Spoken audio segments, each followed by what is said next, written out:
UGC net की तैयारी कर रहे सारे विद्यार्थियों का अज की क्लास में स्वागत है। पिछली क्लास के आप शुरू किया सी हाइकू यूजीसी यूनिट 1 का जो सब टॉपिक है साहित्य के रूप उस उन्होंने रूपों के जो आधुनिक रूप है हाइकू उसनों आप पिछली क्लास में शुरू किया, जिस आप वेख्या कि हाइकू बेसिकली है कि जापानी काव्य रूप है। जैपनीज़ पोएट्री तो इसने पंजाबी के अंदर शुरुआत की। इसका विकास जड़ा है वो जैपनीज़ पोएट्री तो पंजाबी दे विच होया। उसके बाद वह वेख्या कि हाइकू की बनतर किस तरह की होंदी है और हाइकू नूं लिखण दे विच किहड़ियां-किहड़ियां जिहड़ी चीज़ां ने उन्हां दा ध्यान रखा जाता है। अज की क्लास मोस्ट इंपोर्टेंट क्लास, क्योंकि अज की क्लास के नाल रिलेटिड जो क्वेश्चनस ने वो तुहानूं यूजीसी नेट दे विच पूछे जा सकते हैं, क्योंकि अज आपां शुरुआत तो लैके इसका जो पंजाबी दे अंदर विकास होया उन्हां सारियां चीज़ों अज की क्लास दे विच डिस्कस करांगे। जेकर आपां हाइकू दे निकास की गल करिए, इसकी शुरुआत की गल करिए, इसके पिछोकड़ की गल करिए, क्योंकि जापान दे विच ये शुरू होया, जापान तो हुंदा होया, जापानी काव्य तो हुंदा होया इसने उर्दू दे विच, हिंदी दे विच, पंजाबी दे विच, इंग्लिश दे विच अपने पैर जिहड़े ने वो पसारने शुरू किए ने। ते अज एक बहुत ही विकसित रूप जिहड़ा है वो मन्निया जाता है, क्योंकि बड़े घट शब्द इसके अंदर हुंदे ने। 3 पंक्तियां की एक काव्य रचना है और 3 पंक्तियों के अंदर ही जो हाइकूकार है बहुत कुछ कहन दा मादा रखता है, बहुत कुछ कह जाता है। इसलिए इस काव्य रूप में अज काफ़ी पसंद किया जा रहा है एज़ कंपेयर टू जेकर आप बहुत लंबे काव्य रूप देखिए, कवितावां देखिए, तो ये एक तरह की शायरी है। 3 पंक्तियों की शायरी है और काफ़ी पाठकों के उत्ते बजवा प्रभाव जिहड़ा है पाउंदी है। हाइकू के जब आप पिछोकड़ की गल करते हाँ तो हाइकू का जोड़ा विकास है, क्योंकि हर चीज़ के पिछे जो जब भी उसकी खोज होंदी है, हिस्टोरियंस जोड़े होंदे ने या साहित्यकार जोड़े होंदे ने उन्होंने अपनिया वख-वख राय होंदियां ने कुछ, क्योंकि जिस तरह का हिस्टोरियन का नज़रिया होंदा वो चीज़ों उस तरह वेखदा है, उसका वेखण का और स्टडी करन दा जिहड़ा तरीका है वो हिस्टोरियंस का अपना अपना होंदा है। तो उस स्टडी के तरीके नूं लैके ही वो अपने जिहड़े विचार ने वो पाठकों के सामने रखते हैं। हुण हाइकू के जब आप विकास की गल करते हाँ तो यह मन्निया जाता है कि हाइकू जिहड़ा है वो हुक्कू जो कि एक जैपनीज़ पोइट्री है, जैपनीज़ पोइट्री है। बहुत पुरानी कवितावां जिहड़ियां जापान दे विच लिखियां जांदियां सन, बहुत लंबी लंबी कवितावां नूं जिहड़ा है हक्कू मन्निया जांदा सी, उन्हां नूं हक्कू कहा जांदा सी। उन्हां लंबी कवितावां नूं हक्कू कहा जाता सी और ये मन्निया जाता है कि हाइकू जिहड़ा है वो हक्कू तो निकलिया होया है। हुण हक्कू जो है बहुत लंबी कविता सी। मान लो आप एग्जाम्पल के तौर पर कि इस तरह की कोई कविता है, बहुत सारिया उसदियां लाइनां ने, 50-70 लाइनां उसदियां ने या 50-60 लाइनां उसदियां ने, तां की हुंदा सी ये जिहड़ी लंबी कविता ये हक्कू इसनूं कहा जाता सी जापान के अंदर। इसदियां जिहड़ियां पहलियां 3 पंक्तियां सन, पहलियां 3 पंक्तियां और अखीर दियां जिहड़ियां 2 पंक्तियां सन, पहली 3 पंक्तियां और अखीर दियां 2 पंक्तियां नूं कट दिता गया, भाव कि उस लंबी कविता दे विचों पहलियां 3 पंक्तियां ते अखीर दियां 2 पंक्तियां नूं वख करके एक होर कविता जिहड़ी है वो साडे सामने आई, जिसनूं बाद दे विच टंका कहा गया, टैंका, जिसनूं बाद दे विच टैंका कहा गया। हक्कू तो निकलिया टैंका और टैंको तो फिर बाद दे विच निकलिया हाइकू। ये इसकी बनतर है जो जब आप स्टडी करते हाँ तो उस सानू पता चलता है कि हक्कू लंबी कविता सी, उसकी पहलियां तीन ते अखीर दियां 2, पहलियां 3 ते अखीर दियां 2 लाइनां नूं कट के एक नवी काव्य रचना निकली जिसनों टैंका कहा जाता सी। प्रनंसेशन तो तुसी जो भी इसनों बोल लो, क्योंकि कई किताबों ते तुहानूं टांका लिखा होया मिलता है, कई किताबों ते तुहानूं टंका लिखा होया मिलता है। तो वो जिहड़ा है वो जिहड़ा काव्य रूप है उस दे विच 3 ते प्लस 2 5 पंक्तियां दी रचना नूं बाद दे विच टांका कहा गया। हुण उस टांके दे विचों ही हाइकू निकलिया। ये इतिहासकारां दा मनना वो किवें, क्योंकि टांके दी भी जिहड़ी टंके दी भी जिहड़ियां पहलियां 3 लाइनां सन, प्रनाउंसिएशन दे लई माफ़ी, क्योंकि अपनी अपनी प्रनाउंसिएशन है, तुसी टांका भी बोल सकते हो, टंका भी बोल सकते हो। तो इसदियां जिहड़ियां पहलियां 3 पंक्तियां सन, पहलियां 3 पंक्तियां नूं फिर इस दे विचों वख कर दिता गया। ਹੱਕੂ ਦੇ ਵਿੱਚੋਂ ਇਸ ਦੀਆਂ ਪਹਿਲੀਆਂ 3 ਤੇ ਅਖੀਰ ਦੀਆਂ 2 ਪੰਕਤੀਆਂ ਨੂੰ ਵੱਖ ਕੀਤਾ ਗਿਆ, ਬਣਿਆ ਟਾਂਕਾ। ਉਸ ਦੇ ਵਿੱਚੋਂ ਟਾਂਕਾ ਜਿਹੜੀ ਕਵਿਤਾ ਬਣੀ, ਜਿਹੜੀ ਪੋਇਮ ਬਣੀ, ਇਸ ਦੇ ਵਿੱਚੋਂ ਇਸ ਦੀਆਂ ਪਹਿਲੀਆਂ 3 ਪੰਕਤੀਆਂ ਨੂੰ ਵੱਖ ਕਰ ਦਿੱਤਾ ਗਿਆ, ਫਿਰ ਬਣਿਆ ਹਾਈਕੂ।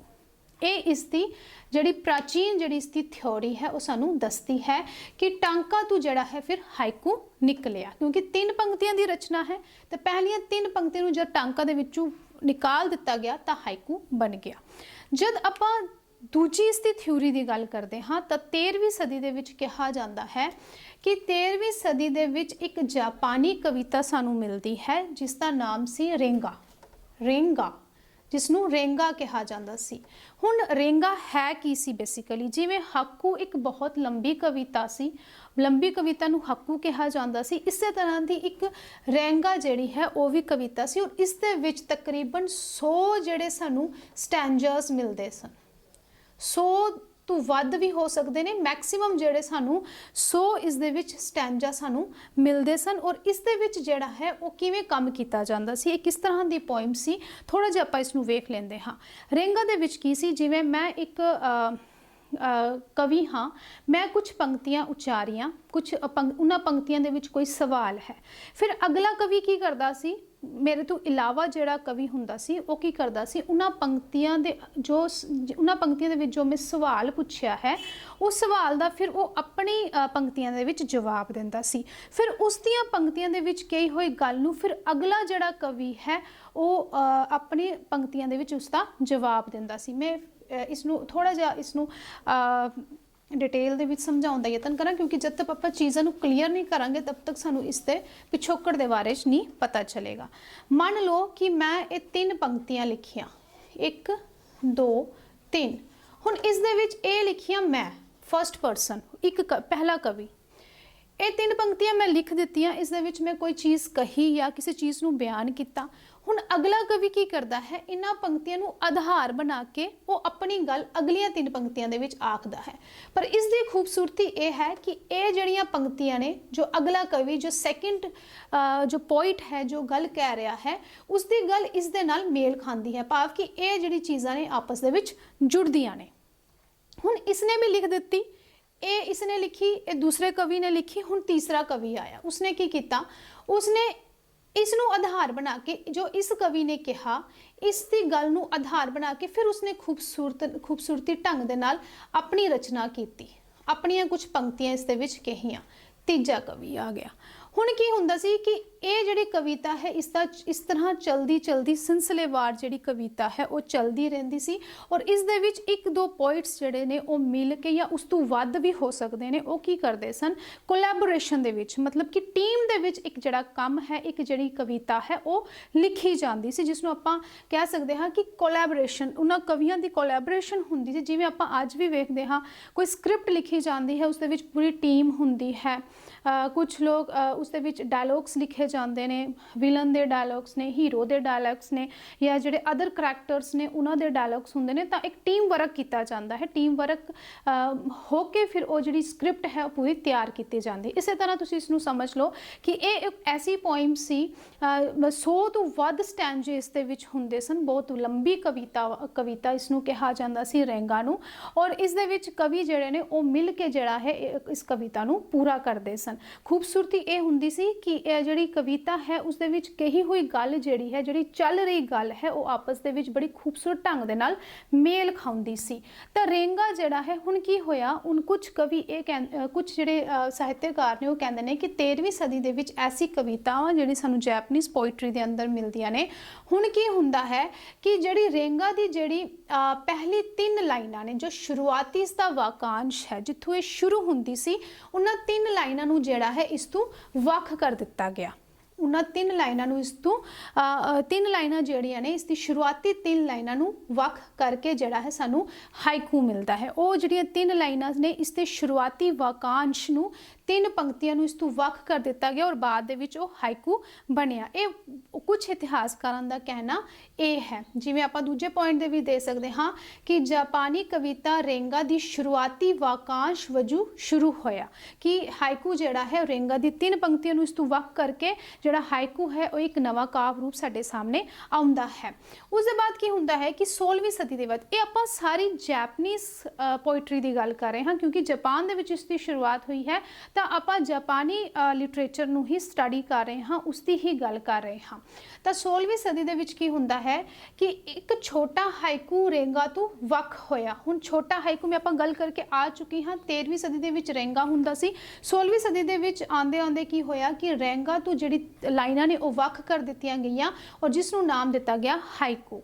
ਬਾਅਦ ਦੇ ਵਿੱਚ ਕੀ ਹੁੰਦਾ ਹੈ 16ਵੀਂ ਸਦੀ ਦੇ ਇੱਕ ਸਦੀ ਤੋਂ ਬਾਅਦ 17ਵੀਂ ਸਦੀ ਦੇ ਵਿੱਚ ਮੋਸਟ ਇੰਪੋਰਟੈਂਟ 17ਵੀਂ ਸਦੀ ਦੇ ਵਿੱਚ ਕੀ ਹੁੰਦਾ ਹੈ ਕਿ ਇੱਕ ਬਹੁਤ ਵੱਡਾ ਕਵੀ ਜੋ ਜਾਪਾਨੀ ਲਿਟਰੇਚਰ ਦੇ ਅੰਦਰ ਬਹੁਤ ਵੱਡਾ ਨਾਮ ਰੱਖਦਾ ਹੈ, ਜਿਸ ਨੂੰ ਆਪਾਂ ਮਾਸਟਰ ਆਫ ਹਾਈਕੂ ਵੀ ਕਹਿ ਸਕਦੇ ਹਾਂ, ਜਿਸ ਨੇ ਹਾਈਕੂ ਦੀ ਸ਼ੁਰੂਆਤ ਕੀਤੀ ਜਾਪਾਨੀ ਕਾਵ ਦੇ ਅੰਦਰ, ਜਾਂ ਜਿਸ ਨੇ ਉਸ ਨੂੰ ਇੱਕ ਕਾਮਯਾਬ ਤਰੀਕੇ ਦੇ ਨਾਲ ਅੱਗੇ ਵਧਾਇਆ, ਜਾਂ ਜਿਸ ਨੇ ਉਸ ਨੂੰ ਮੁਹਾਰਤ ਹਾਸਲ ਕਰਵਾਈ, ਉਸ ਮਾਸਟਰ ਦਾ ਨਾਮ ਸੀ ਮਾਤਸੋ ਬਾਸ਼ੋ। ਮਾਤਸੋ ਬਾਸ਼ੋ, ਇਹ ਨਾਮ ਯਾਦ ਰੱਖਣਾ ਮੋਸਟ ਇੰਪੋਰਟੈਂਟ। ਹਾਈਕੂ ਦੇ ਰਿਲੇਟਡ ਇਹ ਪੁੱਛਿਆ ਜਾ ਸਕਦਾ ਹੈ ਕਿ ਜਾਪਾਨ ਦੇ ਵਿੱਚ ਹਾਈਕੂ ਨੂੰ ਕਿਸ ਨੇ ਵਿਕਸਿਤ ਕੀਤਾ ਜਾਂ ਕਿਸ ਨੇ ਮੁਹਾਰਤ ਉਸ ਨੂੰ ਹਾਸਲ ਕਰਵਾਈ, ਤਾਂ ਉਹ ਸੀ ਮਾਤਸੋ ਬਾਸ਼ੋ। 17ਵੀਂ ਸਦੀ ਦੇ ਵਿੱਚ ਕੀ ਹੁੰਦਾ ਹੈ, ਮਾਤਸੋ ਬਾਸ਼ੋ ਨੇ ਹਾਈਕੂ ਲਿਖਣੇ ਸ਼ੁਰੂ ਕੀਤੇ, ਬਹੁਤ ਵਧੀਆ ਹਾਈਕੂ ਲਿਖੇ ਔਰ ਐਸੇ ਹਾਈਕੂ ਲਿਖੇ ਕਿ ਹਾਈਕੂ ਆਪਣੇ ਆਪ ਦੇ ਵਿੱਚ ਇੱਕ ਅਲੱਗ ਕਾਵ ਰੂਪ ਬਣ ਕੇ ਸੰਸਾਰ ਦੇ ਸਾਹਮਣੇ ਆਇਆ।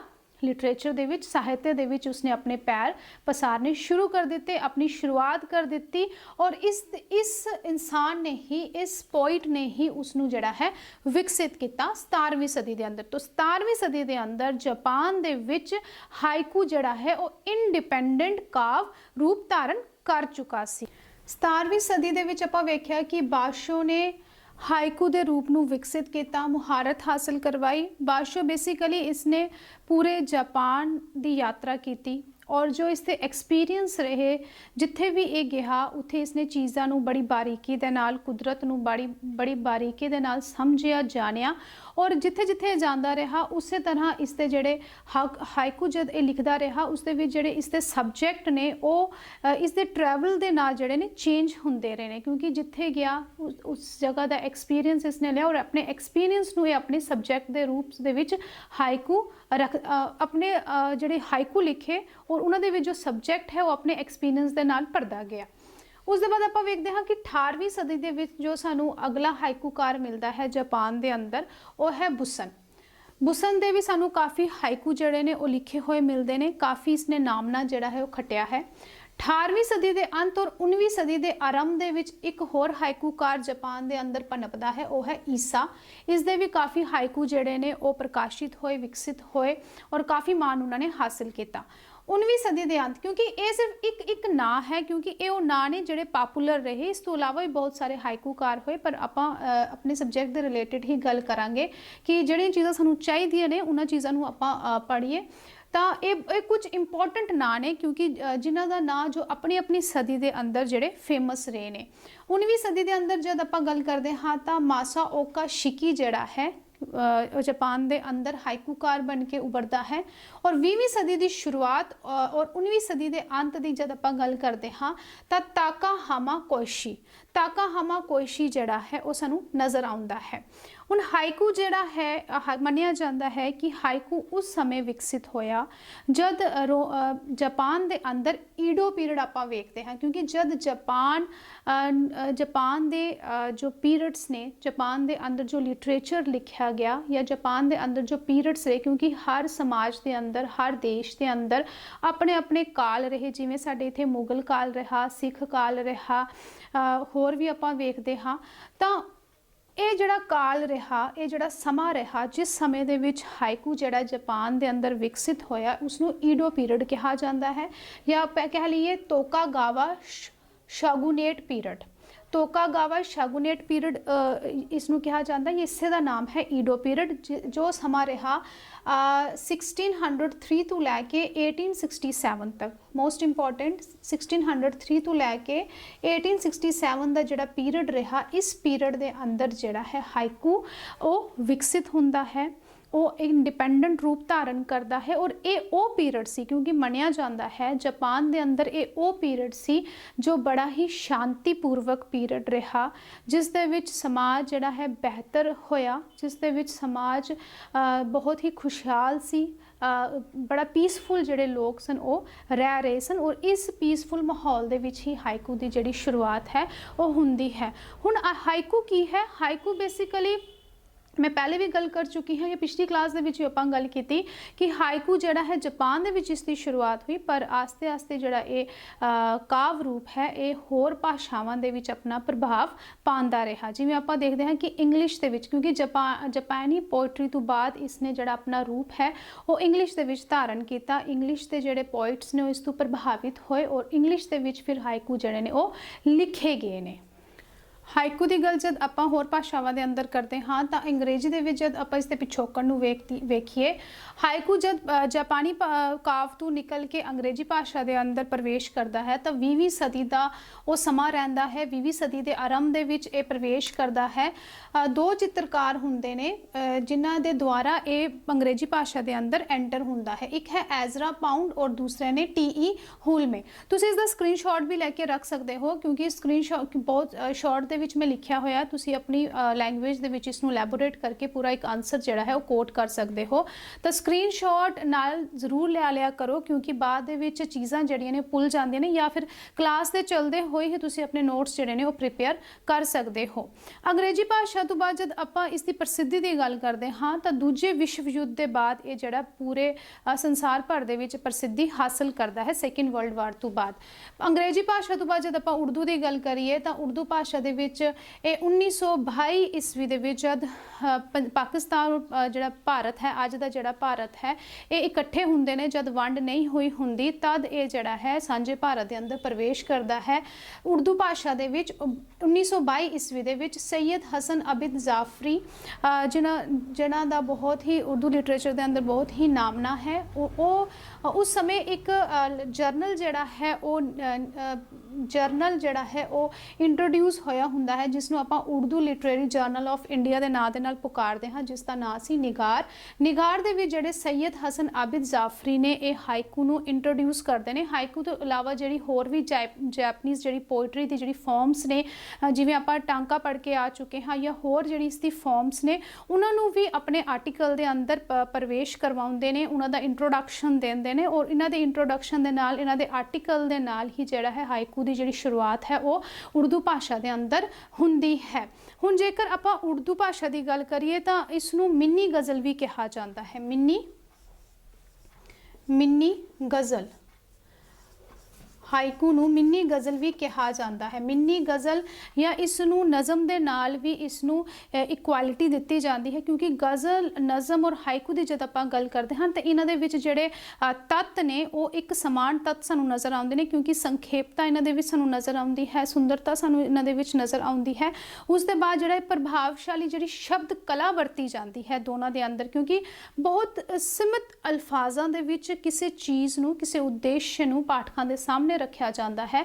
तो ये जिहड़ियां चीज़ां सानू नज़म गज़ल दे विच दिखदियां ने, उही सांझे तत्त जिहड़े सानू ने हाइकू दे अंदर भी दिखदे ने। तो इन्हां सांझे तत्तां दे कारण ही उर्दू भाषा दे विच इसनूं मिनी गज़ल भी कहा जाता है। जब आपां अजोके भारत की गल करते हाँ, तो अजोके भारत दे विच जब आपां हिंदी भाषा की गल करते हाँ, तो हिंदी भाषा दे विच जद हाइकू नूं वेखीए तो हाइकू जिहड़ा है उसनूं प्रसिद्धि दिलवाउण दे विच या उसनूं विकसित करन दे विच सब तो पहला नाम जिहड़ा साडे कोल है सत्यन भूषण वर्मा दा आउंदा है। कहंदे ने कि इन्हां ने 21 वार जिहड़ी है वो जापान की यात्रा की और जैपनीज़ पोइट्री नूं स्टडी करन तो बाद जिहड़ा हाइकू नूं उन्होंने भारत के अंदर इंट्रोड्यूस्ड किया। उस दे बाद भगवत शरण अग्रवाल का नाम भी जिहड़ा है वो सानूं विशेष तौर पर मिलता है, क्योंकि इन्हां ने बहुत वड्डा कारज किया और कार्य सी कि इन्होंने भारतीय हाइकूकारां दा जिहड़ा विश्वकोश है वो ਉਹ ਇਹਨਾਂ ਨੇ ਤਿਆਰ ਕੀਤਾ, ਜਿਹੜਾ ਵਿਸ਼ਵਕੋਸ਼ ਹੁਣ ਤੱਕ 25 ਦੇਸੀ ਤੇ ਵਿਦੇਸ਼ੀ ਭਾਸ਼ਾਵਾਂ ਦੇ ਵਿੱਚ ਛਪ ਚੁੱਕਾ ਹੈ। ਇਹ ਜਿਹੜਾ ਵਿਸ਼ਵਕੋਸ਼ ਇਹਨਾਂ ਦੀ ਤਰਫੋਂ ਤਿਆਰ ਕੀਤਾ ਗਿਆ ਹੈ, ਇਹ 25 ਵਿਦੇਸ਼ੀ ਤੇ ਦੇਸੀ ਭਾਸ਼ਾਵਾਂ ਦੇ ਵਿੱਚ ਛਪ ਚੁੱਕਾ ਹੈ। ਔਰ ਇਸ ਵਿਸ਼ਵਕੋਸ਼ ਦੇ ਅੰਦਰ ਇਹਨਾਂ ਨੇ ਪੰਜਾਬੀ ਹਾਇਕੂਕਾਰਾਂ ਦਾ ਜ਼ਿਕਰ ਵੀ ਕੀਤਾ ਹੈ, ਜੋ ਹਾਇਕੂਕਾਰ ਮੁਕਤਸਰ ਸਾਹਿਬ ਦੀ ਧਰਤੀ ਤੋਂ ਬਿਲੋਂਗ ਕਰਦੇ ਨੇ। ਤਾਂ ਇਹ ਵਿਸ਼ਵਕੋਸ਼ ਜਿਹੜਾ ਹੈ ਭਗਵਤ ਸ਼ਰਨ ਅਗਰਵਾਲ ਨੇ ਤਿਆਰ ਕੀਤਾ। ਭਾਰਤੀ ਹਾਇਕੂਕਾਰਾਂ ਦਾ ਜਿਹੜੇ ਨਾਂ ਨੇ ਉਹ ਇਹਨਾਂ ਦੇ ਵਿੱਚ ਦਰਜ ਕੀਤੇ ਗਏ ਨੇ, ਜਿਸ ਦੇ ਵਿੱਚ ਪੰਜਾਬੀ ਹਾਇਕੂਕਾਰ ਵੀ ਸਾਨੂੰ ਨਜ਼ਰ ਆਉਂਦੇ ਨੇ। ਉਸ ਦੇ ਬਾਅਦ ਜੇਕਰ ਭਾਰਤ ਦੇ ਅੰਦਰ ਹੀ ਹਿੰਦੀ ਭਾਸ਼ਾ ਤੋਂ ਇਲਾਵਾ ਆਪਾਂ ਹੋਰ ਭਾਸ਼ਾਵਾਂ ਦੀ ਗੱਲ ਕਰੀਏ ਤਾਂ ਤਮਿਲ ਭਾਸ਼ਾ ਦੇ ਵਿੱਚ ਵੀ ਹਾਇਕੂ ਜਿਹੜਾ ਹੈ ਉਹ ਇੰਟਰੋਡਿਊਸਡ ਹੋਇਆ। ਔਰ ਕਦ ਇੰਟਰੋਡਿਊਸਡ ਹੋਇਆ? ਜਦ ਆਪਾਂ ਰਵਿੰਦਰਨਾਥ ਟੈਗੋਰ ਨੂੰ ਪੜ੍ਹਦੇ ਹਾਂ। ਰਵਿੰਦਰਨਾਥ ਟੈਗੋਰ ਦੀ ਇੱਕ ਬੁੱਕ ਜਿਹੜੀ ਹੈ ਉਹ ਪਬਲਿਸ਼ ਹੁੰਦੀ ਹੈ, ਜਿਸ ਨੂੰ ਆਪਾਂ ਸੁਪਲਿੰਗ ਕਹਿੰਦੇ ਹਾਂ। ਇਹਨਾਂ ਦੀ ਇੱਕ ਕਿਤਾਬ ਹੈ। जब ये किताब ये पब्लिश करते हैं तो इस किताब के अंदर ये जड़ा हाइकू नू इंट्रोड्यूस करते हैं। हाइकू की परिभाषा या हाइकू की जी चीज़ा ने उससे रिलेटिड उसनू जड़ा है अपनी बुक के अंदर प्रकाशित करते हैं, दसते हैं। और इन्हों की इस बुक के पब्लिश होने के नाल ही जड़ा हाइकू है वो तमिल भाषा के अंदर भी एंटर होता है। और दूजा ना जो सानू मिलता है वह है सुब्रमण्यम भारती जो कि टैगोर के ही समकाली रहे ने। इन्होंने भी तमिल भाषा के अंदर जड़ा है हाइकू नू इंट्रोड्यूस्ड किया। हिंदी दे विच इंट्रोड्यूस्ड हो गया, तमिल भाषा दे विच इंट्रोड्यूस्ड हो गया। इस तो अलावा भी बहुत सारिया जड़ियाँ रीजनल भाषावां ने उस दे विच भी सानू हाइकू जड़ा है वो मिलता है। अज की प्रेजेंट सिचुएशन जेकर वेखिए तो बहुत सारी भाषावां दे अंदर इसने अपने पैर पसारे हुए ने। पर उस तो बाद जब आपां पंजाबी की गल करते हाँ, क्योंकि जापानी भाषा तो ये निकलिया, जापानी तो बाद अंग्रेजी भाषा दे विच इसका प्रभाव आपां वेख्या, फिर उर्दू भाषा दे विच देखिया, फिर हिंदी दे विच देखिया, फिर तमिल दे विच वेख्या। हुण आपां वेखदे हां कि पंजाबी दे अंदर ये किवें एंटर करता है। पंजाबी भाषा दे विच जद आपां हाइकू की शुरुआत नूं वेखदे हाँ तो हाइकू जिहड़ा लिखण दा कारज जिहड़ा है 1951 ईस्वी के आस पास शुरू होंदा है। ये तो अजोके भारत की गल है, 1947 की वंड तो बाद की गल है। पर जब आप सांझे भारत की गल करते हाँ, जब पाकिस्तान और भारत की वंड नहीं हुई सी, या कह लीए जब आप सांझे भारत दे विच हाइकू के प्रवेश की गल करते हाँ, तो जब आप उर्दू दे विच हाइकू का प्रवेश वेख्या तो वह 1922 ईस्वी दे विच ही हो जाता है। पर अजोके भारत दे विच 1951 ईस्वी दे विच इसका लिखण कारज जिहड़ा है शुरू होंदा है। और सदी के जिहड़े अंतिम दहाके ने वो अंतिम दहाकियां दे विच ये जड़ा है पंजाबी भाषा दे विच प्रवेश करता है। ये जब जो आप हिंदी भाषा की गल की कि जब वो हाइकू जड़ा है भारत दे विच कद शुरू होंदा है, भारत दे विच केड़े सदी दे विच एंटर होंदा है, केड़ी ईस्वी दे विच एंटर होंदा है, तो वो एंटर होंदा है 1951 ईस्वी के आस पास। पर इसे सदी के अंतिम दहाके दे विच ही ये पंजाबी भाषा दे विच भी प्रवेश कर जाता है। हुण जिहड़ा पंजाबी हाइकू है वो हिंदी का प्रभाव जिहड़ा है वो कबूलता है, क्योंकि सब तो पहले आपां वेखिए कि हिंदी दे विच ही जिहड़े हाइकू ने वो लिखे गए। हिंदी हाइकूकारां दा प्रभाव कबूल के जिहड़ा बाद दे विच पंजाबी हाइकूकारां ने पंजाबी दे विच हाइकू लिखने शुरू किए, जिस दे विच सानूं नाम मिलते हैं जसवंत सिंह विरदी का नाम आउंदा है, बसंत कुमार ने ते उर्मिला ने। मोस्ट इंपोर्टेंट गल कि जब आप 1997 या 98 की गल करते हाँ तो उस दे विच मुक्तसर साहिब की धरती दे मुक्तसर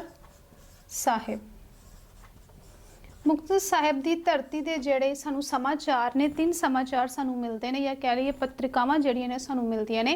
पहली पत्रिका है अदबी परिक्रमा, दूसरी है अदबी माला और वर्ल्ड टू वर्ल्ड। ये 3 पत्रिकावां या 3 समाचार जिहड़े सानू मिलते हैं। जो अदबी परिक्रमा जिहड़ा है जो पंजाबी दे विच प्रकाशित हुंदा सी, अदबी माला जो हिंदी भाषा दे विच प्रकाशित हुंदी सी, और तीजा है वर्ल्ड टू वर्ल्ड जो अंग्रेजी भाषा दे विच प्रकाशित हुंदी सी। अदबी परिक्रमा जो कि जिसके संपादक रहे ने कश्मीरी लाल चावला। इन्हां 3 पत्रिकावां दे जिहड़े संपादक सन वो सन कश्मीरी लाल चावला। इन्होंने काफ़ी योगदान पाया। इन्हों के योगदान सदका जड़ा है वो सानू पंजाबी दे विच हाइकू जड़ा विकसित होया मिलता है। पंजाबी दे विच जब आप अदबी परिक्रमा की गल करते हाँ, इस पंजाबी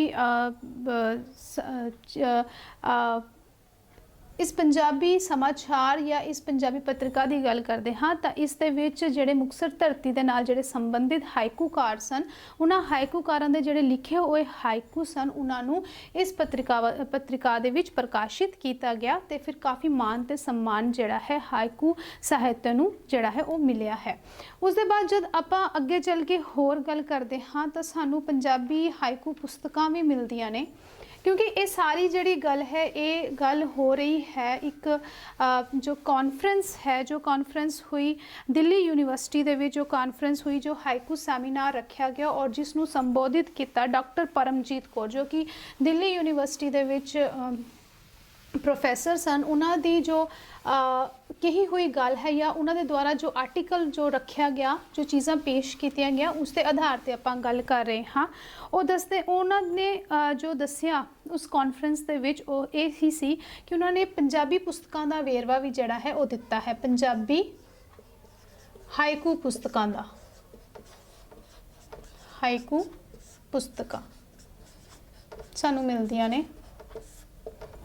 पंजाबी हाइकू पुस्तकां दे विच जो पहली है वह है पंजाबी हाइकू,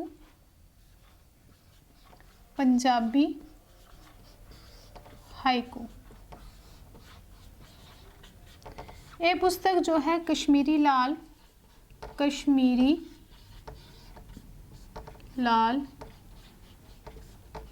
चावला,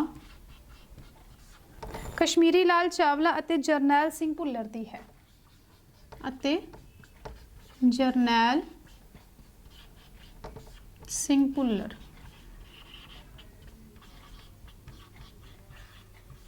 ये वेरवा जिहड़ा है प्रोफैसर डॉक्टर परमजीत कौर ने जो कि दिल्ली यूनिवर्सिटी के अंदर जब हाइकू सैमीनार होंदा है उस दे विच वो चीज़ां जिहड़ियां ने उन्हां दी तरफों बयान कीतियां जांदियां ने, जिस दे विच पंजाबी हाइकू पुस्तकां दा वेरवा भी जिहड़ा उन्हां दी तरफों दिता जांदा है। एक है पंजाबी हाइकू जो कि कश्मीरी लाल चावला ते जरनैल सिंह भुल्लर दी पुस्तक है, और दूजी है हाइकू यात्रा ते यादां, हाइकू यात्रा ते यादां। ये जिहड़ी पुस्तक है ये पुस्तक भी कश्मीरी लाल चावला दी है, कश्मीरी लाल चावला जो कि आप पिछे पढ़ के आ चुके हाँ, जो कि अदबी परिक्रमा के संपादक रहे ने, जिन्हां दी प्रतिक्रिया दे विच जो सानू मुक्तसर दे जो हाइकूकार ने उन्हां दे हाइकू जड़े लिखे हुए सानू मिलते हैं। उस दे बाद तीजी बुक है वो है बिखरे मोती, बिखरे, तीजी बुक है साडे कोल बिखरे मोती, बिखरे मोती। ये बुक है जी मलकीत सिंह संधू दी, मलकीत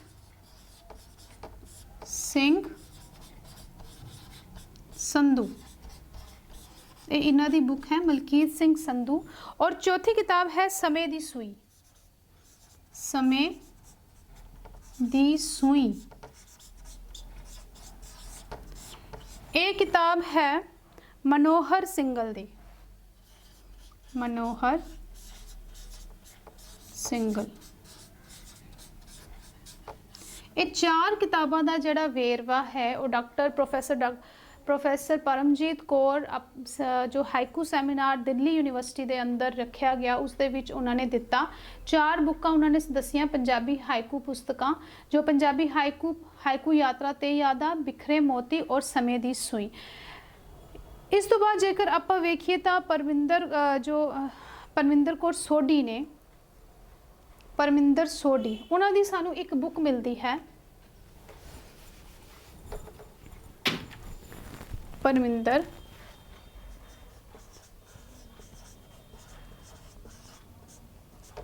सोढी, इन्हां दी सानू एक बुक मिलती है हाइकू दे रिलेटेड जो है जापानी हाइकू शायरी, जापानी हाइकू शायरी।